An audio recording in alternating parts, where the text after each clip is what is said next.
So today's call, I want to unpack your weight loss story. And I think this is so important because if you don't understand your weight loss story, how do you expect to write a new one or start a new chapter, right?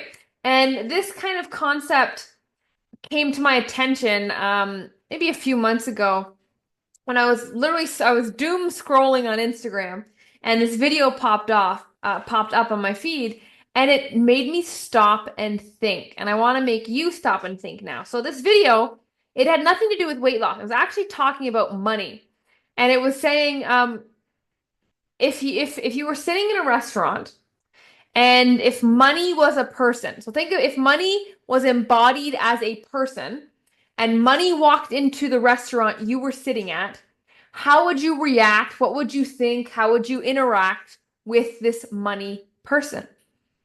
And then the guy who was kind of talking about this concept, he then went into talking about how he asked somebody this question, and this person answered like this. He said, if money walked into the room, I'd probably go run and hide behind the bar. I'd probably gossip and talk about money behind its back. And I'd probably act friendly to money's face. And I would use and abuse money. And I would ghost it when it tried to reach out to me. And really think about what I just said. Because I think for a lot of us, that is our relationship with money. And I'm going to relate this to our weight loss journey in a second. But sometimes we run and hide from money. We run and hide from spending money, right? Maybe we run and hide from looking at our bills, right?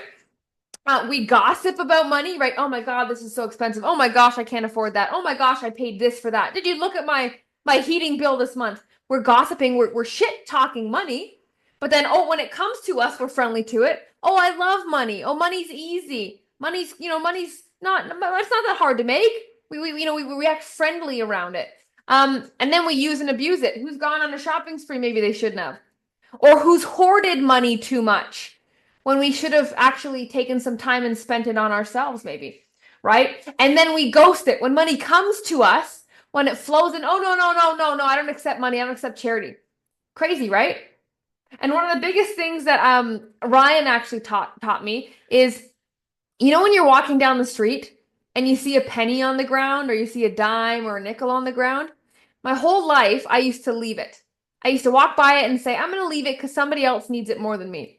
But then Ryan said, and it blew my mind, he said, when you look at it with that perspective, the universe just tried to gift you something and you refused the universe's gift. And if you refuse it long enough, it's going to stop giving you gifts. And so now every time I see a penny, anytime there's a quarter left in a vending machine, I'll take it. The universe gave it to me and I'm accepting its gift. So if money was a person and it walked into your office, into your room right now, how would you react to that? Now, this got me thinking. If weight loss was a person and it walked into a room right now, how would you feel about that person? How would you talk to or talk about that person? How would you feel around that person, in that person's presence? It's very interesting. Really ask yourself, because a lot of the times we have an unhealthy relationship with our weight loss journey, with weight loss.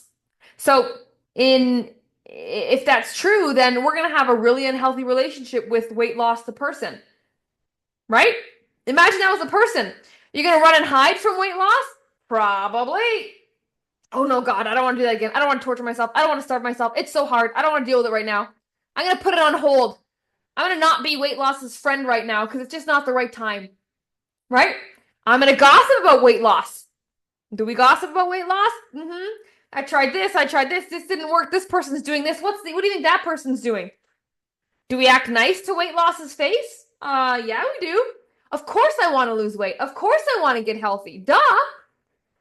Do we use and abuse weight loss? Come on. Of course we do, right? Do we go crazy on restrictive diets and then do we binge on the other side? We go all in and we spend all this toxic time with our buddy weight loss and then we ghost weight loss, right? Oh, not dealing with that, right? All awesome, gung ho, let's be best friends for 2 weeks, and then you drop off the face of the earth. You use and abuse weight loss. And when weight loss comes to you, do we always accept it? No. And so the similarities are crazy. And when you look at weight loss like that, when you look at weight loss and put weight loss and your relationship with weight loss and how you feel about your weight loss journey, if you put that into a person and then you analyze how you would interact with that person, speak about that person, how that person would make you feel. No wonder you are struggling. No wonder it has been so hard. If that was your friend, do you think your friend would like you very much anymore? Do you think your friend would want to hang around you? Do you think your friend feels disrespected, used, taken advantage of, pulled around hot and cold? You wouldn't treat your spouse that way. You wouldn't treat your child that way. You wouldn't treat your best friend that way. Yet here we are, treating poor old weight loss that way. And so it's time to heal your internal relationship with weight loss, or you will never be successful. Right? Like, it's so funny. How can you expect to be successful on your journey if that's your relationship? If you had that relationship in your marriage, do you think it will last? No. If you had that relationship with your best friend, do you think they'd stop calling? And if you had that relationship with your kids, do you think they'd bother to come over for holidays? No way. Right? So this, when I started to do this in my head, I thought this was like such a cool exercise because it really shows you where your shortcomings are and your gaps are, right? Because, if I were to ask you, how do you feel about weight loss? Oh yeah, well, I know I need to, right? But if I said, if weight loss was a person, how do you feel about hanging out with that person? It would not be a nice relationship. In fact, you have some type of resentment for that person. Maybe you hold a grudge for this person. You have general disdain for this person, or at least neutral for this person, right? Like weight loss is kind of like the obligatory family member you invite to your wedding. You don't really want them there, but oh my God, if you don't, it's gonna shit stir. You're gonna cause a bunch of drama, right? How can you be successful if that's the relationship with the journey you're trying to go on? Isn't that crazy? Your weight loss is the obligatory great aunt you don't like? Well, good luck building a deep connection, a fulfilling relationship, a successful partnership. Do you want to be successful with your partnership and weight loss? Or do you want to hate every step of it, gossip about it, talk behind its back? Because basically, and I'm guilty of this too, basically you're a bully.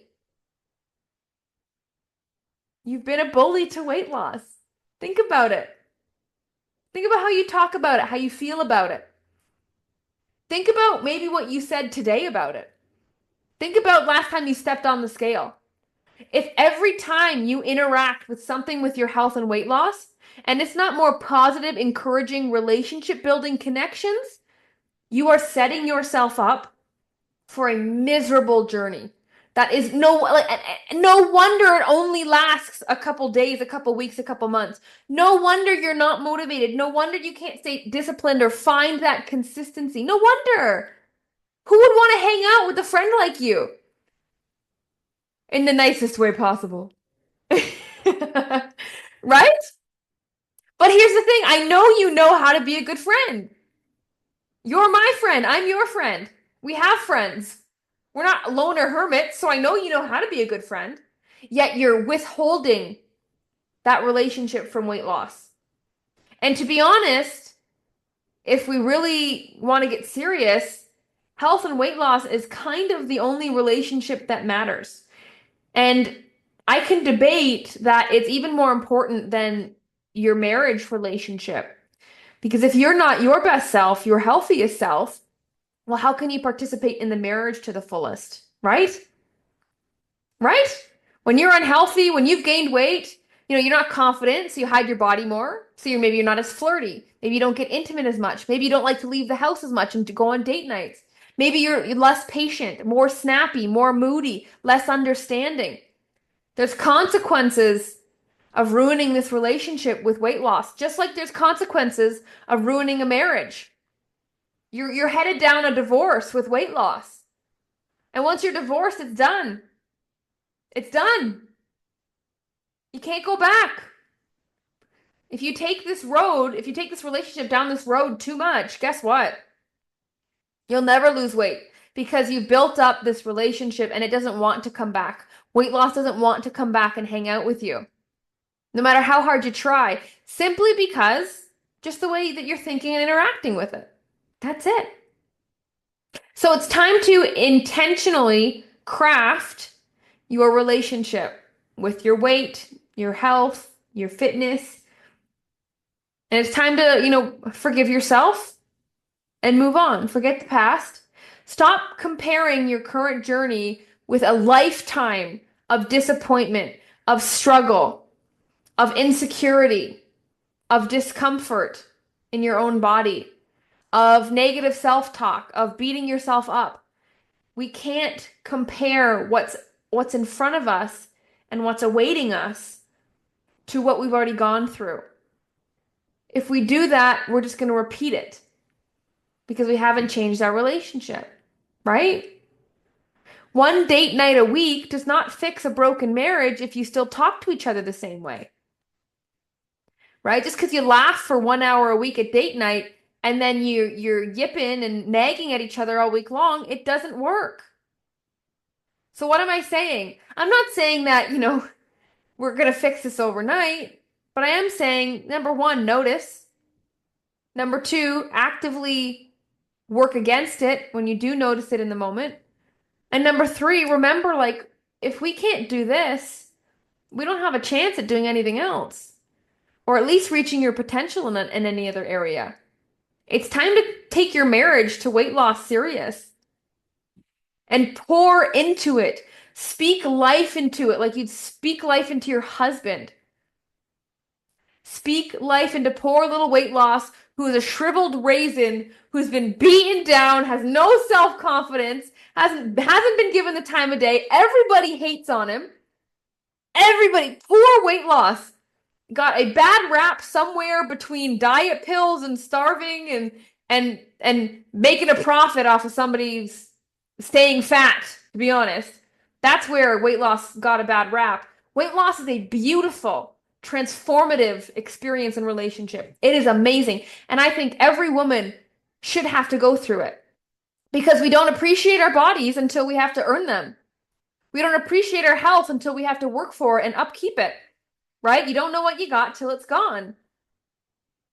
And so this is a relationship that we should be proud to have. We should be happy that we were given the opportunity to have to lose weight, to learn our body, to learn our mind, to deepen our relationship on another level where we would never have been able to touch before. And tap in to a level of our subconscious, into our level of our character that we would never have been able to access unless weight loss came into our lives. It's enriched our lives. But guess what? We have a sour taste from all the ex-boyfriends of weight loss. We got a little sour taste and it's ruining our current relationship. We're letting being burned in the past burn us again in the present. That's the worst kind of torture. You can't change what happened in the past and who burned you, but leave it in the past. If you don't, then it's happening again even when it's not happening. You're making it happen. You're reliving it, right? So being kind to your weight loss, pick a name for him, her, it, whatever you want to call it, talk to it. Being kind to him, it doesn't just heal this relationship, right? Be like, weight loss, what are you trying to teach me today? Weight loss, what do you want to do today? Weight loss, you're so awesome. Like, breathe life into it, right? Have a conversation. So this kindness towards your journey, it's not just healing, but in the process, it's going to soften the edges of you. It's going to soften the edges of you. It's going to get your walls down when it comes to weight loss, beliefs, dreams, goals, attitude, open-mindedness, hope. It's going to soften your edges. And who doesn't want softer edges? You've been through a lot. You built up your walls. You're all spiky, keeping people and things and weight loss out. You don't need to do that. All the good stuff happens when you aren't afraid of being hurt because not trying is scarier than messing up. Not reaching your potential is more terrifying than having a few failures along the way. And getting divorced from weight loss is scarier than facing the scale and having to put in a little bit of effort or a lot of effort some days. And so I love this concept and it's really changed things for me. Like right now, get off this call, make sure there's nobody in the room so you don't look crazy, but sit alone in a room and pretend like weight loss just walks in.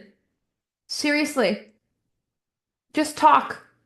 If you have a bad relationship, a bad feeling, a bad thought, do you see how this could never work? It's just going to fester and turn into a cancer. And if you truly want to lose weight, you must find every single possible way to enjoy this journey, embrace this journey, accept this journey, stop complaining about this journey, and love every second, every messy, horrible, hard cravings second. And that's how you survive your weight loss marriage, and that's how you survive a regular marriage. You don't get pissed when you have money problems at your husband. You face them together. You don't get pissed when you run over a curb and you pop a tire and now you got to pay money for the car. You find a solution as a couple together. You need to find a solution with weight. It's not, oh, the scale's not moving. I'm mad at you, weight loss. It's weight loss. Let's come together and work together. This doesn't mean that we're fighting and not working. It means it's time to find a solution together. Two brains is better than one. Teamwork makes the dream work. You've been fighting with your team. It's like, it'd be crazy if you watched a basketball game and none of the team members passed the ball. How is that going to work? Teamwork, right? If you watched a soccer game and nobody wanted to kick the ball, nobody wanted to pass the ball around, or they're literally fighting their own team. If you watch a hockey game, they love to check the opposite team. What if they were body checking their own team? You've been body checking your own team. No wonder it's hard. You've been carrying the whole team yourself. You've been running the race all alone. God, no wonder we're exhausted, huh? So seriously, if you look crazy, I don't care. Give it a shot. I'm going to get off this call in a little bit. And I want you to have a conversation with weight loss. And that'll tell you exactly why you've been stuck. And exactly how you need to view this journey different to enjoy it. Because at the end of the day, the only way you're successful is if you enjoy it and stop comparing it to all the awful experiences of the past.